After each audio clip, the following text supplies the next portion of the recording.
नमस्कार दोस्तों, आपका मेरे channel the YouTube red book Guru and Chaturmukh TV channel पर दोस्तों स्वागत है। जैसे कि दोस्तों राहु की सीरीज चल रही है। आज राहु का लास्ट एपिसोड है, यानी कि राहु सिंगल ग्रह की प्रिडिक्शन के हिसाब से राहु नंबर 12 की बात होगी आज। राहु नंबर 12 में शुभ और अशुभ दोनों तरह के फल देता है। ये जरूरी नहीं है कि ग्रह शुभ फल ही दे या शुभ फल ही दे। शुभ और अशुभ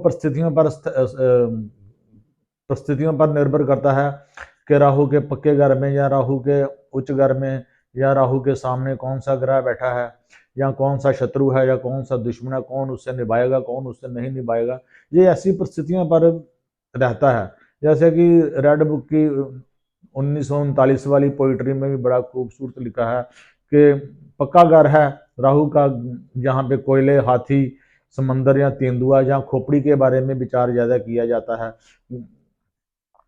शे में राहु कोसों कया था, शे में राहु कोसों कया था, 12 में वो धुआं है, लकड़ी मीठी पवन मीठी, असर अगर पर बुरा ही है। यानी कहने का मतलब कि राहु नंबर 6 में उच्च होता है और 12 में नीच है, लेकिन है ये पक्का घर है और बृहस्पति का भी घर है, इसलिए ये बृहस्पति के सुखों को पिता बाबा से ये लड़ाई झगड़ा रखेगा, इज्जत मान की हानि रखेगा, नींद से महरूम रखेगा, क्योंकि 12वां स्थान बेडरूम भी है और आदमी की खोपड़ी भी है।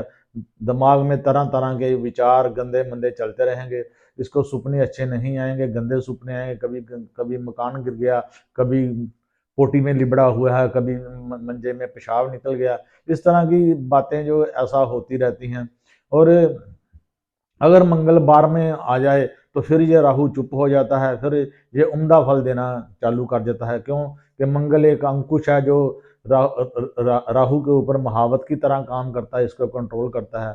फिर ये ग्रह ऐसा नहीं है, लेकिन ये ग्रह तब खड़ा जल्दी हो जाता है अगर मंगल भी साथ हो, तो बुराई का फल तब देता है जब घर में कोलों के बोरियों के अंबार लगे हों, कच्चे कोले हों या पक्के कोले हों, आदमी काला नीला कपड़ा पहनने का आदि हो जाए और जुबान पर गाली हर वक्त रहती हो, तो राहु कभी भी असर अच्छा नहीं देता। राहु बैठा 12 में जब शुक्र शुक्र राहु बैठा 12 में जब शुक्र जब आया 11, कन्या उस घर बहुत हो और धन भी आए रफ्तारा। यानी कि पोइट्री में 1939 में यह बताया गया है कि राहु अगर 12 में हो और उसी वक्त जन्म कुंडली में शुक्र नंबर 11 हो, तो उस आदमी के लड़कियां ही लड़कियां पैदा होगी और ज्यादातर लड़कियां पैदा होगी, 3 4 5 6 होगी। लेकिन जैसे जैसे लड़कियां बढ़ती जाएंगी वैसे वैसे उसी रफ्तार से दान भी बढ़ता जाएगा। ये इसकी एक शुभता की निशानी है। लेकिन आजकल लोगों की इच्छा पुत्र की रहती है, पैसा आए या ना आए, बाद में बेशक जूते ही खाने पड़े। मंगल भी 12 हो गए, राहु खत्म हो जाता है, हाथी मावत दोनों मिलकर स्नान शाही हो जाता है। यानी मैंने पहले ही बता दिया कि राहु नंबर अगर 12 हो या राहु कहीं भी कहीं भी हो, अगर मंगल 12 में आ जाए, मंगल आसमान है, जैसे समझ लो कि हनुमान जी गुर्ज लेके आसमान पर चढ़े हैं रक्षा करने के लिए, और राहु हो चाहे बुध हो, बुध की भी यही स्थिति है, मंगलवार में आ जाए तो जो वो भी चुप हो जाता है। इस तरह मंगल को कायम करना चाहिए। यानी कोठे जो आदमी की छत है उसके ऊपर शहद स्थापित करना चाहिए, या घर में शहद रखना चाहिए जिसको वो खाए खुए ना, शहद का सेवन करे, उससे भी मंगल आ जाता है।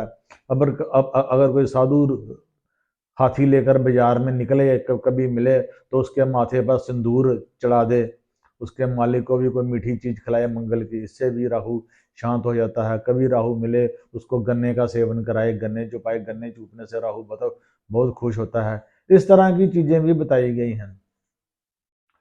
लेकिन आदमी को रात को सोते समय अगर अगर उसके स्वप्न उसे बुरे आते हो या नींद ना आती हो, तो रात को सोते समय सुबह चीनी या देसी खांड सिराने रखे और सुबह उसको उठा ले। रोज रात को रखे लेकिन उसको खाए नहीं, उसमें झूठ मीठ का ना मिलाए उसमें, तो उसको नींद भी आराम की आएगी और उसकी जिंदगी भी शाही होगी।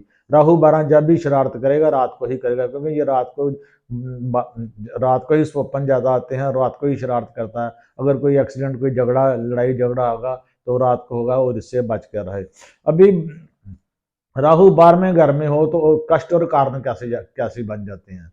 यानी क्या ना, रात को ये रात को राम को बिगाड़ेगा, बेबुनियाद चिंता रहेगी, चोरी बेईमानी झूठ ठग आदि किस्म की अगर काम करेगा तो इसकी और बदनामी होगी, जेल यात्रा तक हो सकती है। और इसका निवारण कैसे किया जाए, ठीक कैसे किया जाए, इसके बारे में भी थोड़ी चर्चा करनी चाहिए। ये नहीं है कि ज्योतिषी को हर वक्त यही कह देना चाहिए कि आप मुझे पर्सनल मिलिए तभी आपका मसला हल होगा, किसी ज्योतिषी का परामर्श लीजिए। यानी ज्योतिषी को भलाई का काम भी करना चाहिए। चलिए आप 70% आप कमाई का साधन बना लें, लेकिन 30% इसमें आप अगर पुण्य दान के साथ शामिल होते हैं या किसी को सलाह मशवरा अच्छा देते हैं, इससे भी राहु अच्छा होता है। बंगी को दान देने से भी राहु अच्छा होता है। यानी बंगी को कभी कभी दान देते रहना, रात को सराने मंगल की दाल दाल मसर की रात को सराने रख के सुबह बंगी को देना, इससे भी राहु का दुख दूर होता है। यानी राहु जैसी बुराइयां, दिमागी पागलपन, आवारागर्दी से आदमी को बचना चाहिए। राहु के मंदे कामों से आदमी को दूर रहना चाहिए। झूठ चोरी जारी मक्कारी, पिता बाबा की सेवा करनी चाहिए, सिराने सौंफ और देसी खांड रखनी चाहिए। रसोई में बैठकर खाना खाने से भी राहु का मंदा असर दूर हो जाता है। आदमी को एक टाइम खाना रसोई में ही खाना चाहिए, इससे भी ना आगे बहुत फर्क पड़ता है। और मैंने देखा है कि आदमी का स्वभाव में भी फर्क पड़ता है और उसके आगे रुकावटें ज़्यादा नहीं आती। शुभ काम करते समय अगर सामने से कोई सीख दे तो उस काम को उसी वक्त रोक देना चाहिए। वैसे तो आम समाज में मिथ्या है कि बात चलती है कि कोई पीठ पीछे सीख दे तो वो किसी और ग्रह के कारण होता है। लेकिन राहु जो 12 है उसके सामने अगर कोई सीख दे तो उसको उस काम को उस दिन नहीं करना चाहिए, दूसरे दिन करना चाहिए।